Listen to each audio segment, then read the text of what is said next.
Friday forum, we have chosen a topic on women's reservation bill, a political game. Unless how BJP is playing a political game, keeping that women's reservation as a means. Okay. About that issue, we wanted to discuss in Friday forum. ಅದು ಚರ್ಚೆ ಮಾಡಬೇಕು ಅಂತ decide ಮಾಡಿದ್ವಿ. ಅವಾಗ ನಮಗೆ ಹೊಳೆದ ಹೆಸರು ಅಂತ ಹೇಳಿದ್ರೆ ಕುಮುದಿನಿ ಪತಿ ಅವ್ರದ್ದು. ಅವರು ತಕ್ಷಣ ಅದಕ್ಕೆ ಒಪ್ಕೊಂಡಿದ್ದಾರೆ. ಐ ವೆಲ್ಕಮ್ ಕಾಮ್ರೇಡ್ ಕುಮುದಿನಿ ಪತಿ for the Friday forum discussion on behalf of all the members here. Okay. Okay. Thank you, madam. And I'll give a brief introduction of Comrade Kumudini Pati. She is the ex-vice president of Allahabad University Students Union. She was active in students movement for 5 years and was active as vice president in Indian People's Fund since 1983. And she was a CC member of CPML Liberation and General Secretary of AIPA, All India Progressive Women's Association, from 1985 to 2007. Even now, she is active in women's movement in North India and also on All India level, and also working as a freelance journalist. She is writing regularly for columns for some of the magazines. So, with this brief introduction, I hand over the forum to Comrade Kumudini Pati to develop on the Women's Reservation Bill and government's game plan. What are the government game plans? And also a little bit about the delimitation and the link between the delimitation and Women's Reservation Bill.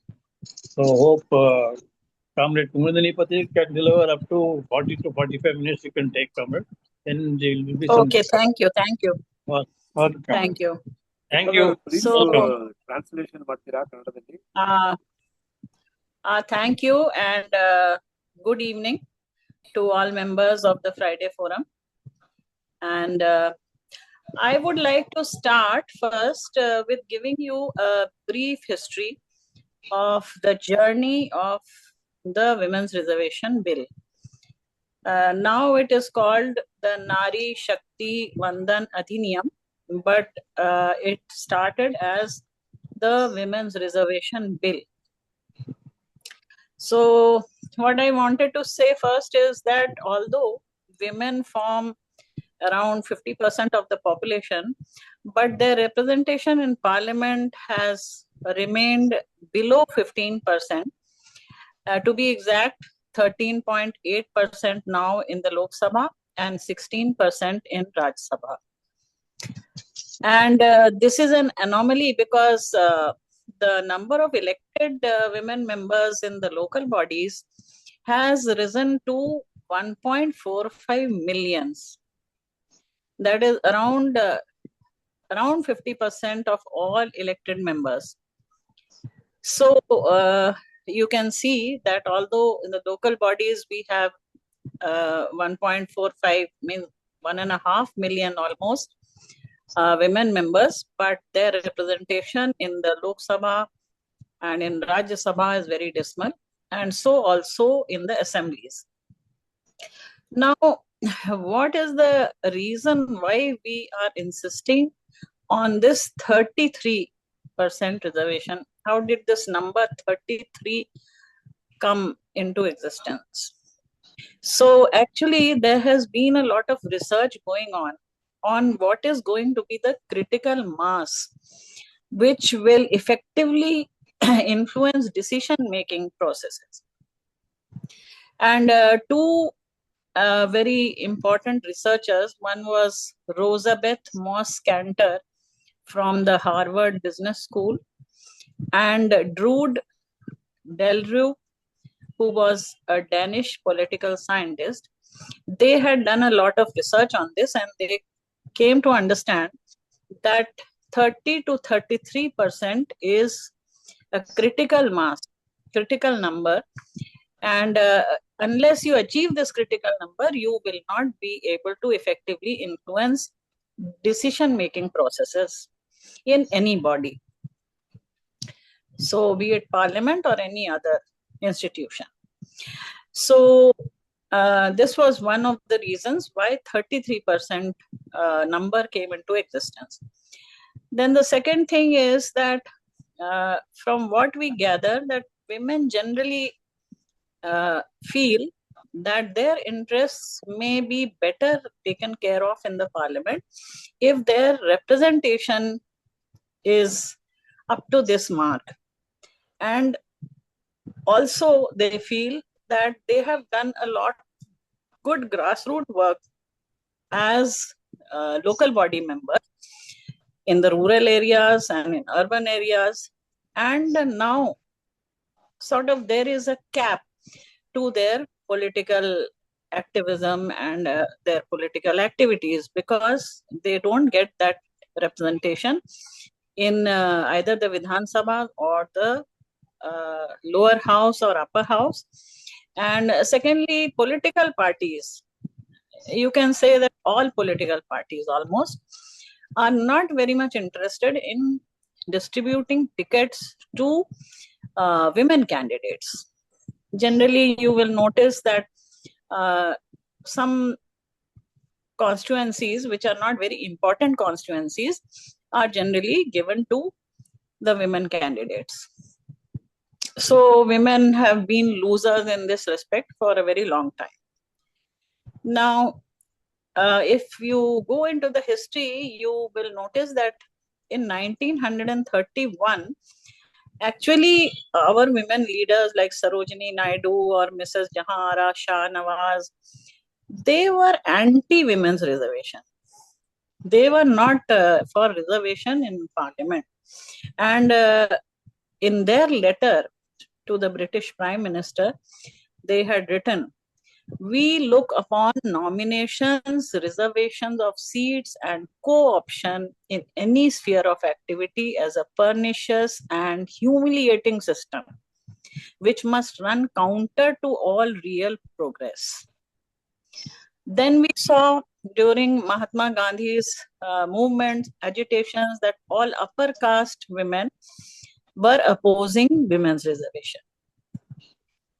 So in the beginning, the years before independence, women did not want any kind of favor or any kind of positive discrimination in their favor. They thought that it would go against the self-esteem of women. Now, when the Indian Constitution was being framed, then also some of the women members who were participating in framing the Indian Constitution were against, they were opposed to women's reservation. Now we come to 1975. In 1975, for the first time, there was a committee formed which was called Committee on the Status of Women in India, CSWI. And in that, Dr. Fulrendu Guha and Veena Mazumdar were important figures. In fact, Veena Mazumdar played a very important role in bringing into being this 73rd and 74th amendments to the Constitution. So Veena Mazumdar was member secretary at that time, and she was the primary architect, and she was the driving force behind the committee's final report. And although majority within this CWSI were still against reservation, in legislative bodies, they wanted that an experiment can be made. And so in legislative bodies, they were in favor of some kind of a reservation to come into force. So now came in 1988, the National Perspective Plan of 1988-2000. And this recommended 30% reservation for women in all elected bodies. But this document was still not very clear about how the reservation would be brought into being, whether it would be through election or it would be through nomination. So women's organizations thoroughly opposed reservation by nomination. And they said that it should be only through election. Now, in the year 1990, the Janata government of Karnataka, and also during the chief ministership of Sharad Pawar in 1990, in Maharashtra. And in Kerala in 1991, this reservation for women in local bodies ranging from 25% to 30% was accepted. So these three states were the first in implementing reservation in local bodies, reservation for women in local bodies up to 30%. And so this started, and in Maharashtra, Shetkari Sangatana, they did one experiment in which they put up some all women's panels. Some 9 of them were put up in the rural local bodies. This was in 1989. And out of these 9, at least in 7 places, they were successful. So this was the beginning of the process of reservation in the local bodies. Now, what happens in 1992? The 73rd and 74th Amendment to the Indian Constitution comes into force, and Article 243D, Article 243T had provisions about reservations in Panchayati Raj institutions and local urban bodies. So it became mandatory for all state governments to reserve 1/3 of the seat, including the office of chairperson, for women in all local bodies. And within this 33% reservation, seats were reserved for SC/ST women as well. So the Act also had a provision that if there is some kind of an amendment to the Constitution, then some provision can be made for reserving seats for backward caste women also. But that was not done at that point of time. Later on, 21 states, including Andhra Pradesh, Assam, Bihar, Chhattisgarh, Gujarat, Haryana, Himachal, Jharkhand, Karnataka, Kerala, Madhya Pradesh, Maharashtra, Odisha, Punjab, Rajasthan, Sikkim, Tamil Nadu, and Telangana, Tripura, and Uttarakhand, West Bengal. These are the 21 states who provided for 50% reservation for women in local bodies. So finally, we came to this juncture. And women started doing a lot of good work. For example, village panchayats were starting some community toilets. They were bringing smokeless chulhas. They had started some extra classrooms for girls, and water supply through water taps. And these kind of issues were being taken up. Dowry, literacy for girls, health campaigns, nutrition for women, and equal land rights. These were the kind of issues they started taking up. And some in Rajasthan also took up issues like fighting abusive husbands, abusive partners, and fighting against child marriage. So these were the issues that were taken up by these women who were, of course, there was at that time also, there was this problem that many of the women were relatives of male panchayat members, which used to be called the BB Brigade. In common parlance, it was called BB Brigade because mostly these men used to put up their own wives or maybe sisters or mothers or somebody from their family to start with. And they would be behind the whole campaign, but the woman would be the face who would be projected. So this whole process, of course, for a long time, it was not sort of restricted to BB Brigade. Many women who were really working at grassroots level, they came up and their self-esteem went up, their confidence went up. And there was a change in the relations within the family also. And attitudes also changed within the family. So interfamilial relationships, personal relationships between the family, those also gradually went through some kind of change. And in a way, some other women also started coming up. Like, for example, I can give the example of, I had been working in Bihar for quite some time in the women's movement. I saw many women coming up as local body leaders in the local bodies, and they had become very confident, and they were able to take up many issues related to women.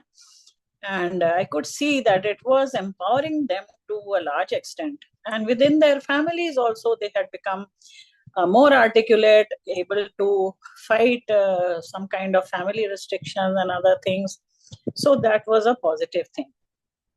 Now, I think that this experiment, this is my feeling, that now at this juncture, it can be extended through political parties giving training to women at the lower levels, at the level of the village and level of the local bodies. And this can be done very well through the unions and associations that we are running. Like, for example, the association of para teachers, of ASHA workers, of Anganwadi workers, of ANMs, midday meal workers, scheme workers. This can be a very huge force that can be made gradually politically aware, and they can do a lot of work at grassroots level, and they can come up in the future. They can come up as leaders in their own right, and they can come into the Vidhan Sabhas and even the Lok Sabha, Rajya Sabha. But I want to make a point here that this is very much lacking. For whatever reasons, this kind of effort that should be put in to training these women and bringing them up, and not leaving it to their personal initiative, but rather having some kind of institutional training for them, that should be at least for the left parties, that should be a model. Now, going further, we see that the United Nations Beijing Platform of Action 1995, it ratified this figure of 33%, and all international organizations, they adopted this minimum threshold. And then came in India the 81st Amendment Bill, which was placed on the table in the Parliament on September 12, 1996. This was introduced in the Lok Sabha during the government of H.D. Devagowda. But sadly, this bill was not able to get the approval of the Lok Sabha, and the Samajwadi Party, the Rashtriya Janata Dal, and the Janata Dal, and even Uma Bharti from the BJP were opposing this bill on the count that they wanted quota within quota. Quota within quota means within the women's quota already SC/ST reservation is there, but they were fighting for OBC women's reservation within this 1/3 reservation. So there was a stalemate, and then it was referred to joint parliamentary committee, which was chaired by Comrade Geeta Mukherjee, who was a CPI member of parliament at that time. And she was given the task to present her report to the Lok Sabha. And she did a very good job of it. And very quickly, in December of the same year, 1996, she presented this report. And the committee recommended that 33% reservation should be put in place. And some of the members, of course, were saying that there can be some dual member constituencies so that we do not displace the male incumbents, the male MPs. So because many male MPs were afraid that their seats would get snatched when those seats get reserved for women. So that was one aspect which had to be taken care of according to them. And in 1998, again, during the time of Atal Bihari Vajpayee, the NDA government reintroduced this bill. It was again sort of opposed by RJD, very vehemently opposed. And in fact, one RJD MP went and snatched it from the speaker and it was torn into bits. And here also, the main issue remained quota within quota. Quota for OBCs within the women's quota. Now, All India Progressive Women's Association had organized a huge protest in front of Parliament. That was in 1997. Around 10,000 women from all over the country had come to Delhi, and there was a huge big protest at Jantar Mantar. But what happened was that there was very severe police repression on this protest. And at that time, I.K. Gujral was the Prime Minister. And this issue was raised in the Parliament because Parliament was in session at that time. So I.K. Gujral government had to apologize for the police excesses. Publicly, he had to apologize for that.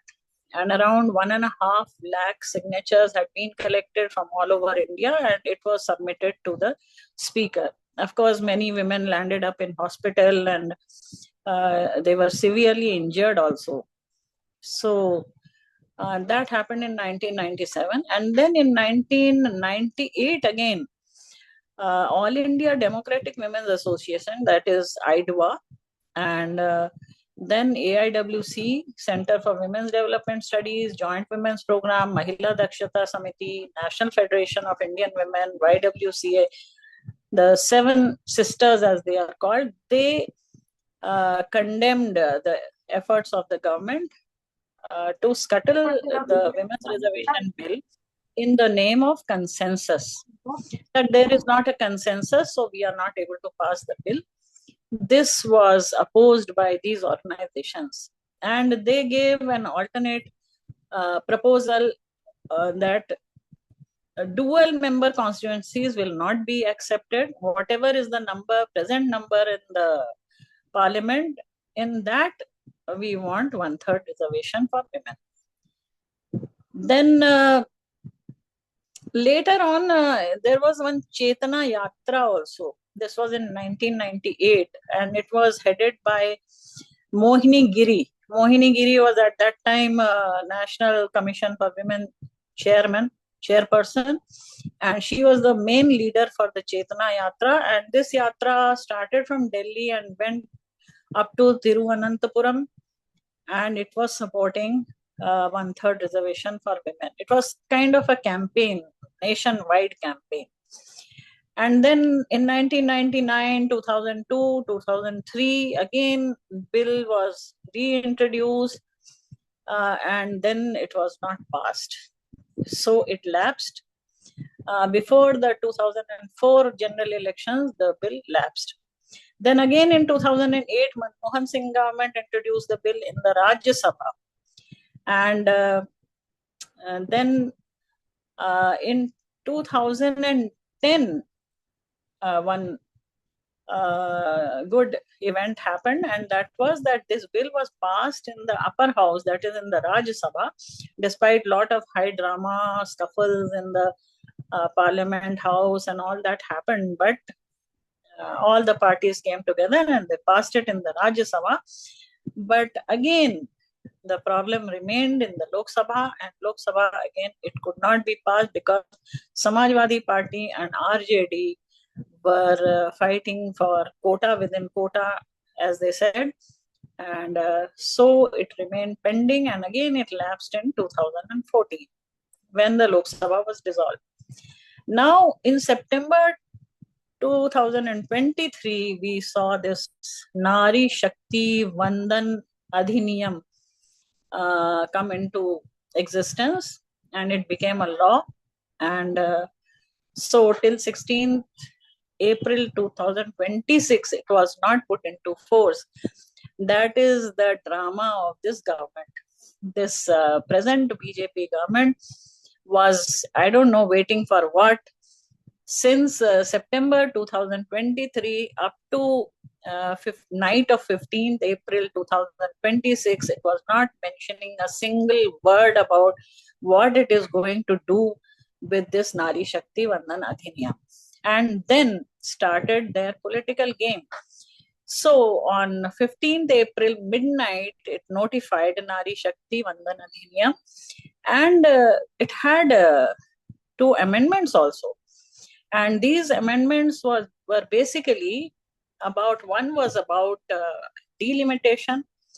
First, delimitation has to take place, and then only we can provide women's reservation. And they were saying that the number will be increased from 543 to 815 plus union territories 35. That means 850 seats in all. That is what they said. And so these two amendments were attached to this Nari Shakti Vandan Adhiniyam. So I read reports about Mallikarjun Kharge saying that he had proposed that it would be better if there could be an all-party meeting after the state elections were over, because now the model code of conduct was in force, and it was not proper to bring in a new legislation at this time and bring in amendments at this time, because it would affect the elections, ongoing elections. So it would be better to have this all-party meeting after the 29th and then decide what should be done. But several letters were sent, and but nothing happened. They had decided beforehand, government had decided beforehand that they are going to somehow have some special session from 16th to 18th of April, and they are going to go whole hog in trying to implement delimitation.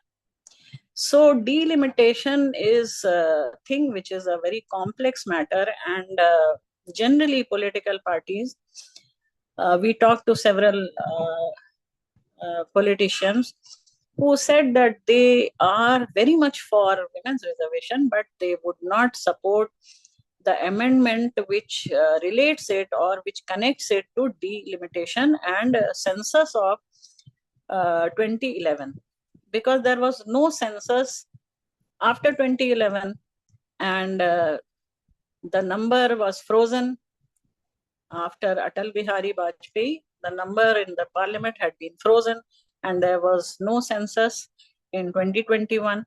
So a census was pending, delimitation of course was pending after that. But to connect these two with the Nari Shakti Vandan Adhiniyam was some kind of a political game. And so opposition political parties and leaders were opposing this, and even a very huge section of women leaders, women organizations, groups, they were against this whole exercise. So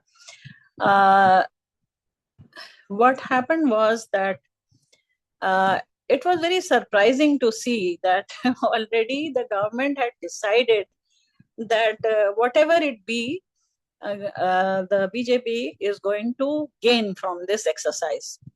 Because suppose they try to pass the amendments and the amendments are passed without any main opposition parties opposing it, then it is fine with them.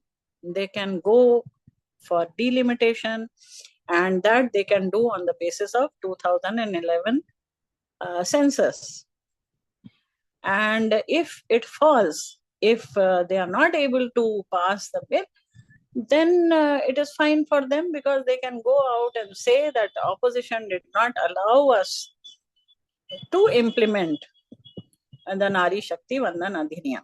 we were all ready to implement it, but it fell because the opposition did not support and did not cooperate with us. So that was their argument. So it was like they were having both ways. They were being benefited, and that is what happened. As soon as these amendments were opposed, they were all ready. Their women were ready. BJP women came out with posters, placards, and they stood in front of the parliament and they were doing a big demonstration. It was there in all the papers.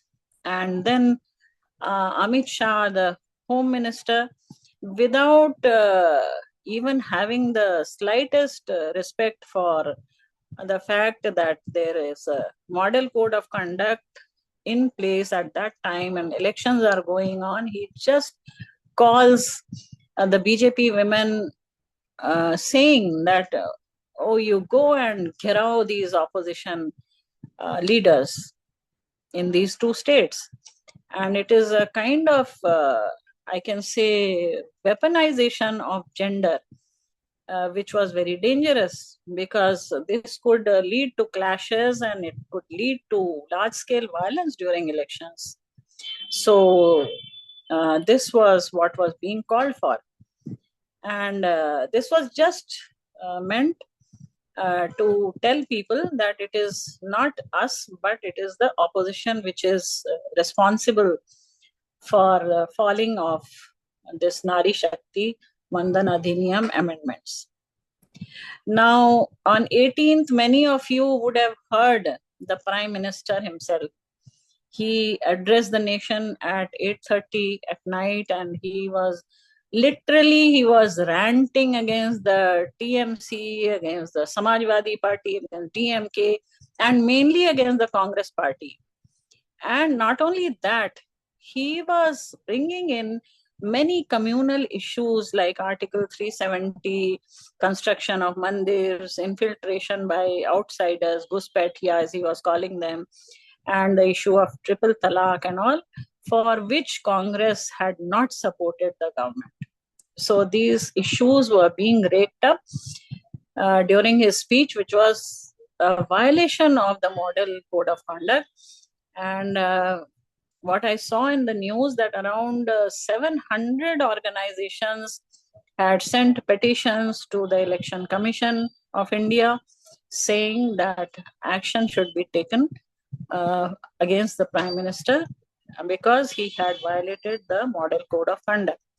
I don't know, the Election Commission is a sort of a pocket agency, so they are not going to do anything, but at least that opposition from 700 organizations was there.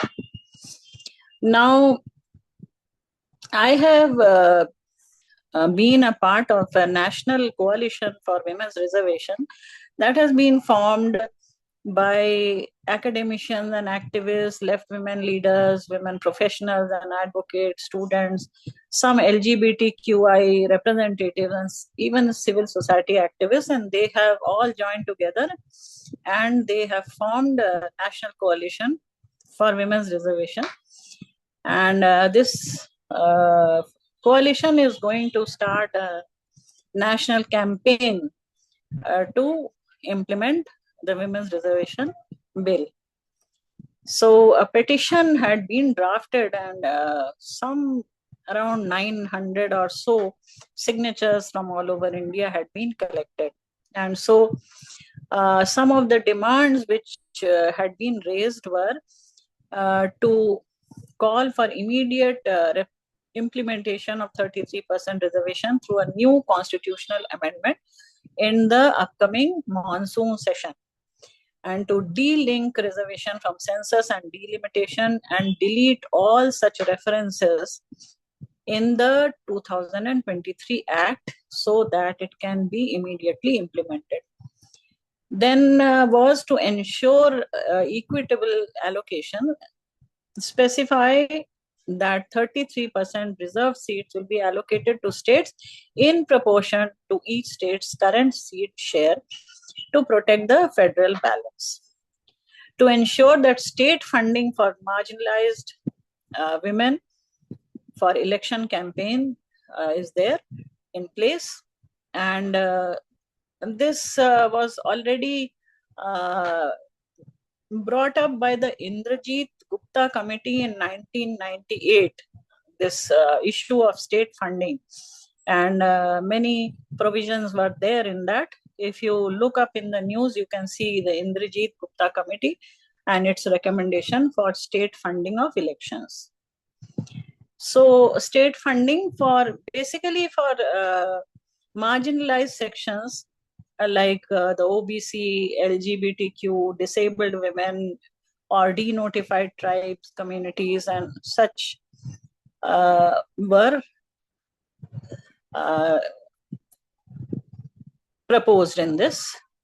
Then there was this selection process should be transparent, that we should set up special state committees, and these state committees should be formed in a democratic fashion, and they should be given the task to identify the first set of seats which are going to be reserved for women in the Lok Sabha and Rajya Sabha.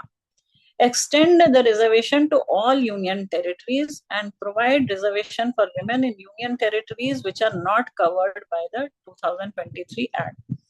Then include the Rajya Sabha also for 33% reservation, so that new constitutional amendment will have to be brought so that there can be 33% reservation in Rajya Sabha as well as state legislative councils. So there was a final call to all political parties to stop using women's rights as a political shield and to implement these demands without any further delay. And the future demands were that there should be reservation extended to women from OBC, LGBTQ, and disabled women and other marginalized communities. So this was the National Coalition petition. And now a massive campaign for implementation of women's reservation will be going on till the monsoon session. Not only women's organizations, but parties, civil society groups should also join this campaign. A second is that this whole, this is some kind of phrase mongering or jumla as they call in Hindi, Nari Vandan. This should be exposed. Like the day Prime Minister was speaking, he was saying that he feels so much for women and he feels so much for women's cause and he has so much respect for women. But somebody should ask the Prime Minister, how is it that crime on women is on the increase from 2014? And there is a whole sort of rape culture in India, where the rapists and killers are felicitated and they are given bail and they are granted payroll.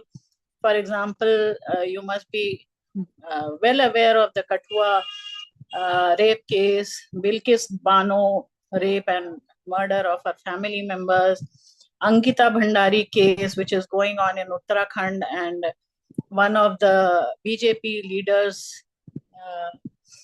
has been responsible for her killing.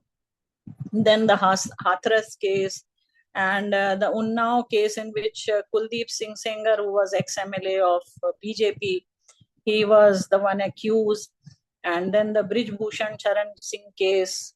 So, and then these godmen, Ram Rahim, Asaram Bapu getting payroll n number of times. And then this case of the IIT BHU girl who was gang raped by the chief of the Banaras IT cell of the BJP. Then what was happening in Manipur, naked parading and rape of women in Manipur. So all this has been happening and the Prime Minister has been quiet, totally mum on this. And rather, those who have been fighting, those who have been protesting have been arrested, they have been manhandled, and police repression has been let loose on them. So that is what has been going on. So this Nari Vandan, what is Nari Vandan? That is worship of Nari, worship of women, this remains just some kind of an empty slogan or a jumla which has to be exposed. And I think a list of these crimes, now you can see that there are 54 MPs and MLAs of the BJP who have declared cases of crime against women, and they are very much there. They have not been removed from the party and no action has been taken against them. So I think that these are some issues which we have to deal with. Now, coming to delimitation, of course, I am not an expert on delimitation, but from what the numbers have to say and what the political party leaders have to say, that if the kind of project that the government was trying to implement, that is taking the 2011 census and going for delimitation, that would actually mean that the southern states were going to lose heavily, and the Hindi speaking states would gain very much through that. So you can see many newspapers, some figures have been given, tables have been given, in which you can see that the southern states totally they will be getting some 66 seats extra. And if you see the Hindi belt, Hindi speaking region, then you will see that only from Bihar and UP, only these two states, if you consider, then more than 70 seats increase is going to be there. So you can see that there is an anomaly and there is a big difference in the gain which is going to be made in the Hindi speaking states and the gain for the southern state. That is why I think in Tamil Nadu, Stalin started with burning the bill and opposing vehemently.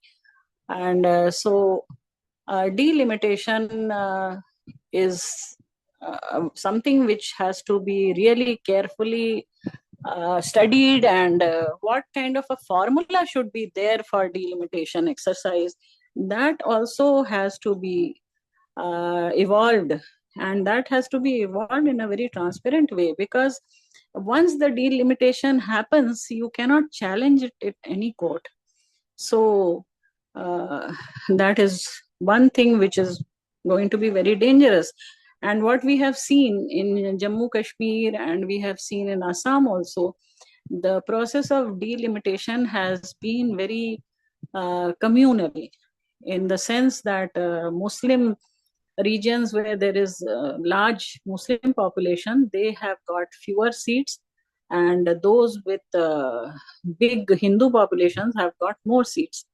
So experts have raised these questions, and these are very pertinent questions which should be answered before we go for any exercise. Now, this whole thing about OBC reservation, women getting OBC women getting their quota within the 1/3 quota, that is another very ticklish point, because that can come only after the census is over.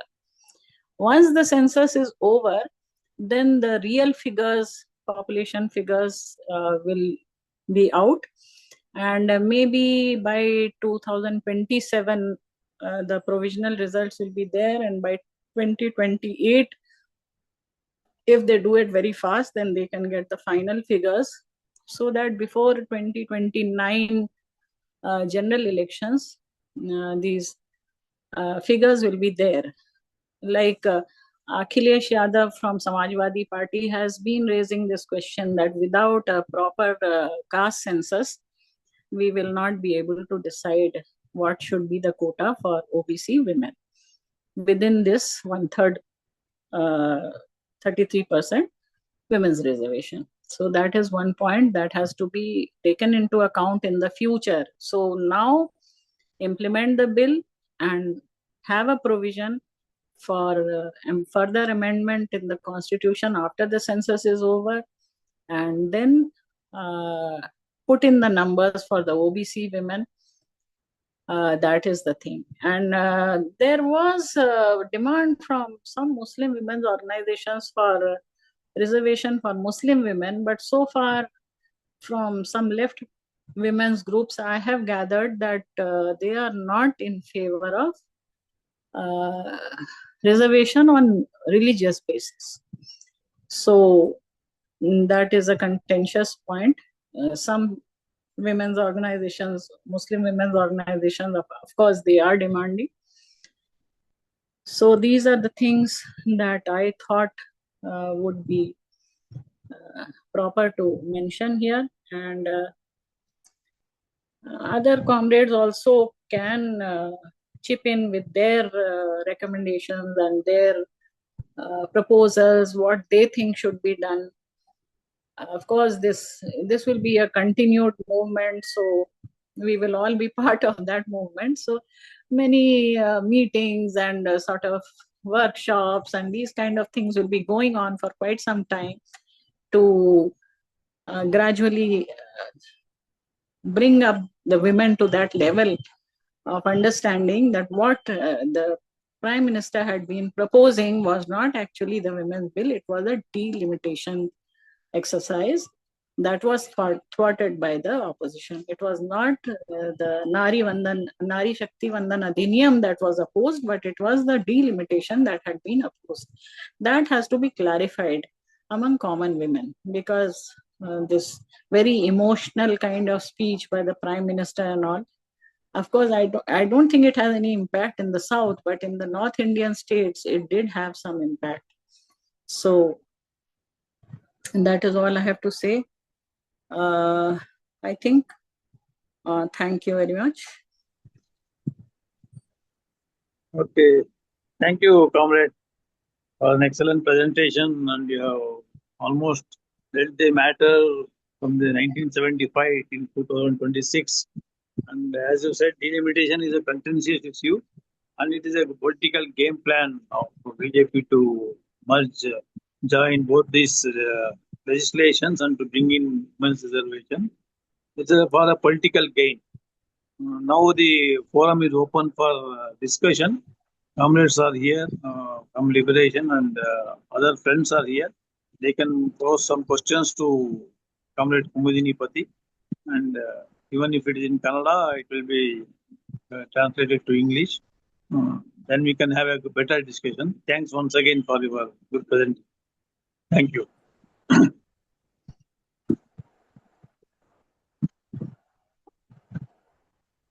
Ratira Vijara, Niveshuru. Ratira, are you there?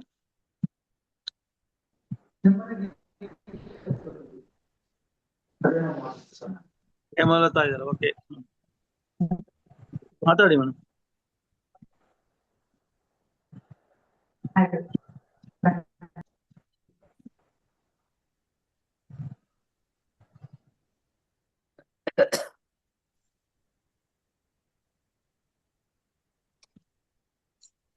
Yeah, Kumudini, you spoke very well, comrade. You spoke very well. Thank you. Thank you so much. I would like to have a copy of your talk. If you have anything to write up on that. Since you're a journalist, you would have written something about it. In English, if you can pass it on, that will be wonderful. And now, as you rightly pointed of all those things, like this whole thing was a drama, and it should not have been played at a crucial time when there is elections going on in West Bengal and Kerala and all that, and half the election is over, next one, and it was meant only for elections, because BJP was never for women's bill. That's all, because they never came nearer to 33% vote. They never came to 10% also. I'm sure. Only recently they might be having a little bit here and there. But in the same spirit, if you say, Karnataka government has implemented 50% reservation in the panchayat level, and that has done a good work at that level, though it was all criticized very badly. But now we know very well they are the women in that level have taken up the leadership roles. That's a very positive point. The 30% reservation, I don't know, you gave a justification for that by those two people. If you ask me, 543, what is the number they started in 1950s. There only we should ask for 50% because women are 50% of the population, have the half the sky. We are not less than that. Anyway, now that they have got the 30% going on for such a long time, at least we'll ask for that, and we should say that we are going to get it. And all the political parties should see that they give, they see the reserve seats are around there where only women start, they are the ones who are going to stand for elections. Political parties should have the will to do that. When BJP itself has no will, then how can others do that? This is one thing. And another point was raised by Radha Kumar. What she was telling is that at least let us now talk about the census. Let us start this bill after the census of the caste census and all that. No, this only session we should pass it on, whatever we have got, so that we'll start the process. Later on, we can add up the caste census, everything. That is the LGBTQ and every one of them. We are all for that. We are all for the women's cause. And for, if you ask me, we are for the religious, that is Muslim women 30% reservation also, because those who convert are the lowest section of the society, and they are all deprived people. They have definitely had a caste problems, untouchability problem, everything together. So this is my viewpoint. Anyway, thank you for the presentation, Kumudini. Wonderful. Another aspect is that now the government is giving some money incentive for those women stand up for the elections. I think we make use of that, the political parties, and see that they keep many women on the spray. Thank you.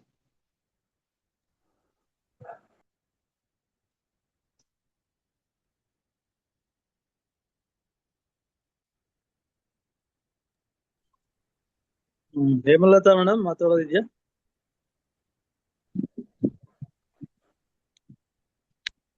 Hello,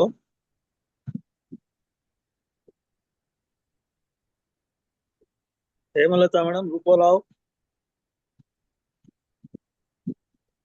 Sushila madam ಇದೆಯಾ? Lipton Gone because of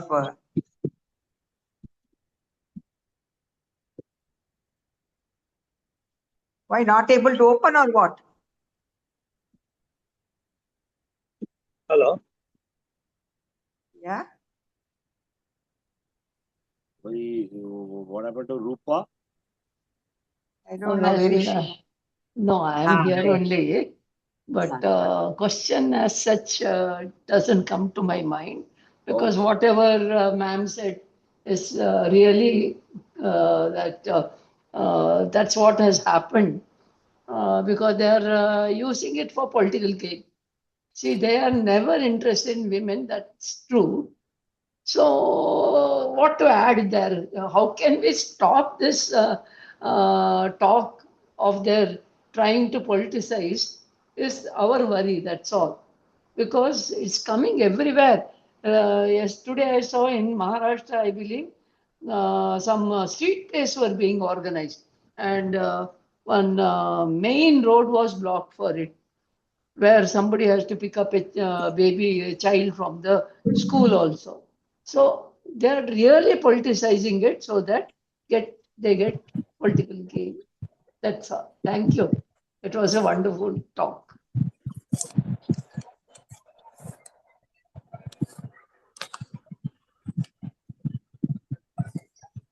Mohammed Ishaq ಮಾತಾಡ್ತೀರಾ? ಮಾತಾಡ್ತೀನಿ sir. Hello. Good evening to all of you, sir. First of all, I will cordially thanks to Ms. Kumudini Pati that she has delivered very good informative speech on this in this occasion. So my suggestion is this: the recorded speech, what she has done now, it is in my suggestion. You send those who are interested to in this speech. This is my suggestion, sir. Thank you. Thank you. Thank you, sir.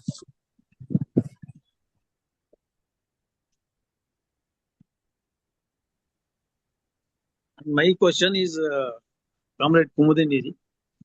Political parties, the constitution debates, as you said, many of the women members, they opposed it for the sake of equality. They said, okay, reservation will not bring equality; it will create some inferiority complex. But the constitutional aspiration was there for 33% reservation to women. Till 1975, it did not even come up for discussion in the parliament or in any social arena or in any political arena. Can we find any political party till 1985 mentioning in their manifestos about the 33% reservation for women? I just want to know whether any political parties had this. Hello. Tell me. So far as I know, that it only came after this committee for the status of Indian women was put into place, and then they brought out a report, and then they saw that there is this discrepancy coming in the participation of women. Then only this thinking started. So before that, I don't think any political party had this on the agenda. And even Before towards equality, I have this. Veena Majumdar report, there was no, at least no political party had even mentioned about this kind of 33%. No, nobody has mentioned even. No. That's a point to be pondered over, because how much patriarchal was these parties, and it was Veena Majumdar's and equality towards equality report which regenerated this demand. And even among the male, even then in 1888, as you said, JDS members, 1996 also, 2001, some of the BJP OBC MPs also opposed it. Then they did not reveal. Uma Bharati straight away directly she opposed it. Now all of a sudden they have become some kind of a Nari Pujan party. But that is a political ploy. But this dichotomy and this hypocrisy of these political forces should be brought out, whether it is Congress party or any other party. And I hope this debate will move on. We have got good articles in Hindu and other newspapers. And for your good presentation, we thank from Friday Forum. Thank you. Thank you so much. Mani, Nana, Matadadava, otherwise you can close. Just one point I want to ask. Yeah. Ma'am, that increasing the seat strength to 850 and saying that will be given to women, that point, I think earlier also, which government I don't know, one government had proposed that. That time also there was a protest saying that do it within what is there, not adding the seats for women, like a separate seat for women, give reservation within the number that we have. This was done by earlier one government. Can you remember which government it was? Because very clearly I remember it.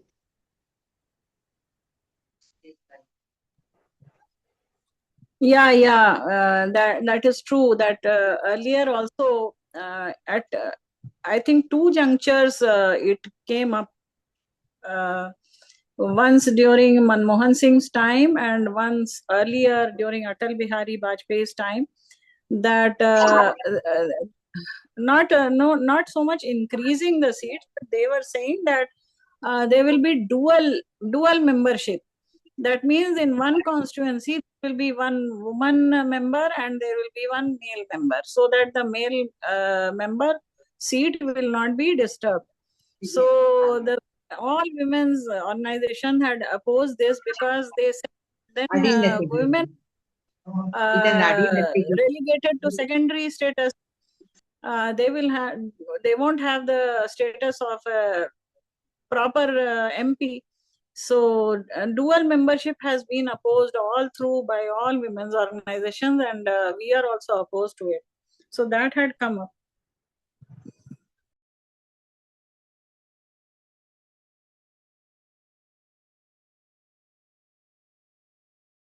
Okay, thank you, ma'am. Because I remembered it, but I was not sure which party had thought about it. Thank you very much. Yeah.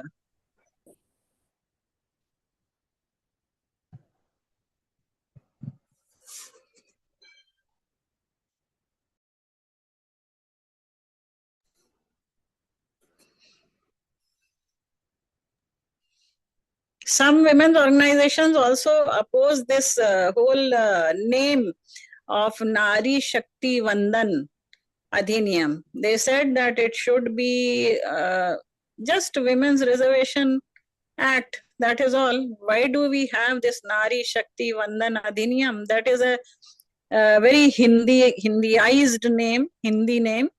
And then it somehow the feeling that women are some kind of goddesses and they have to be some puja, they are worthy of worship and all that. That comes when you talk about Vandan.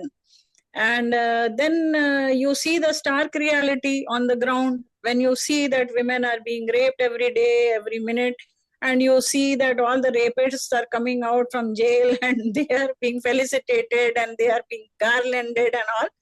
So then you see that there is this rape culture in India, which is being criticized by even other countries. They have also started raising this question that why is it that in India so many cases of gang rape and rape of infants, of old women are taking place?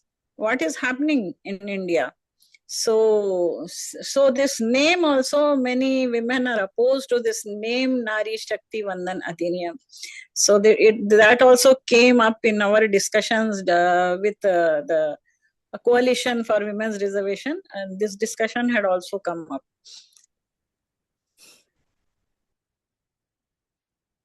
Hello. Can you hear me? Hello. Yeah. Yeah. You spoke very well, madam. You gave a good history of women's reservation. Congratulations.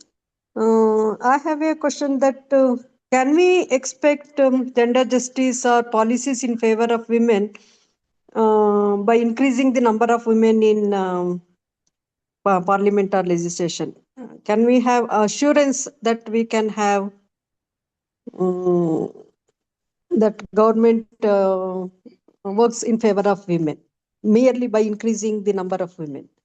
Of course, I 100% support the reservation for women, but can we get the assurance that we will have anything in favor of women because of that reservation? That example of Comrade, I think that this leaves much to be desired still, because see, from whatever we have seen in our experience, that many of the women who have come into parliament and they have got a good opportunity also to speak and to raise issues, they have not been doing that. And maybe it is because this whole society being very patriarchal, so women also try to fall into place and they also try to please the male members in the parliament. So they raise these issues at all. But we get a good chance. Like, for example, our left women's group, if some of them enter the Lok Sabha or Vidhan Sabha, then we have got a good chance of raising these issues. So if it will give a chance to BJP and will give a chance to Congress and others, then it will also give a chance to us. For example, Geeta Mukherjee was the one who had really pioneered this movement for 33% women's reservation. She was a left woman MP, and she was able to do a great job on that issue. So some such women will be able to come into the parliament. They will have a better chance to come into the parliament. And I think that will, through the years, it will make a difference, definitely. And I think it's like giving voice to women. Otherwise, women's voice is not there at all. That may be the yes, true, very true. That is, but what kind of women come to that places? That is also important. That will be there when we ask for women police station, same thing. Neither we are very happy with women police station, nor we are this thing. But having a women police station in itself is very good, according to me. But now let us strengthen them or make their minds better than what their minds are. So first, let us have quantitative,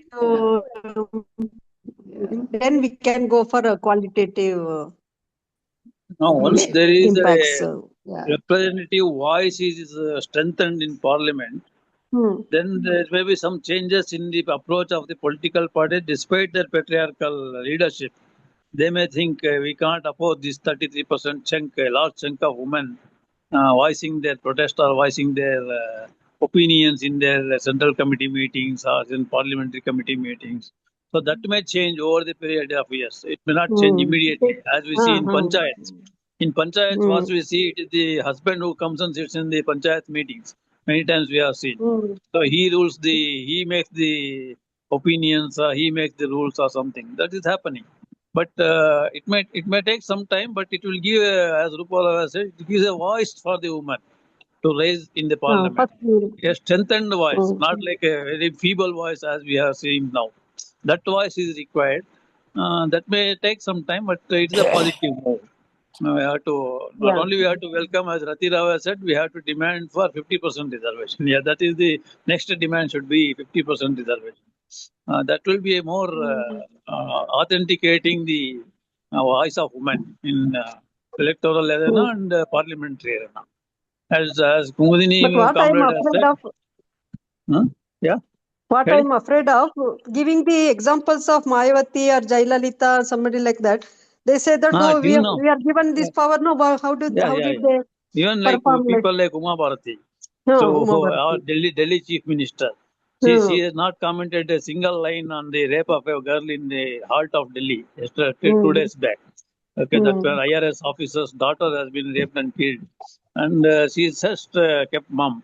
So, being a woman chief minister, because of the patriarchal attitude amongst the women or the party, patriarchy that is existing in the party, that has to be overcome by political parties.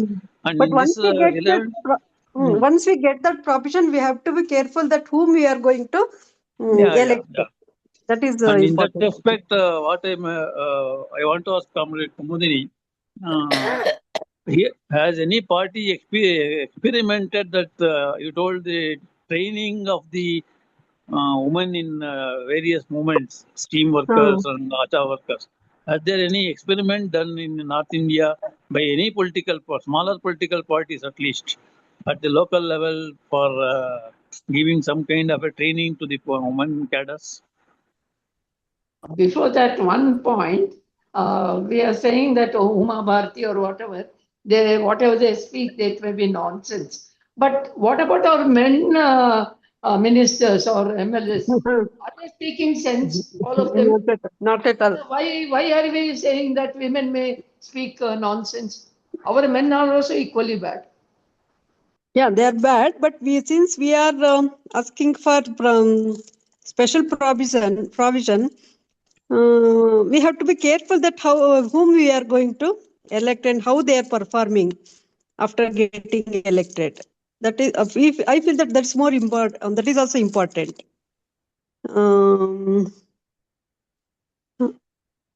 That's all Actually, I wanted Comrade, to. we have to be careful about all members of parliament whom we are electing. Whether they are male or they are female, we have to be careful about each and every one of them. Because once they come, once somebody like Amit Shah or somebody like our Yogi ji, some such people get elected, then it is very difficult to control what they are doing, and they are really making a mess of politics in the country. Ma'am, most of the ministers and other elected members are rapists, they are murderers, they are being elected. Then why are we hesitant in electing women? Their voice is also not that, I don't know. Aren't they rapists in the parliament? Many are rapists, many are murderers. violators of laws.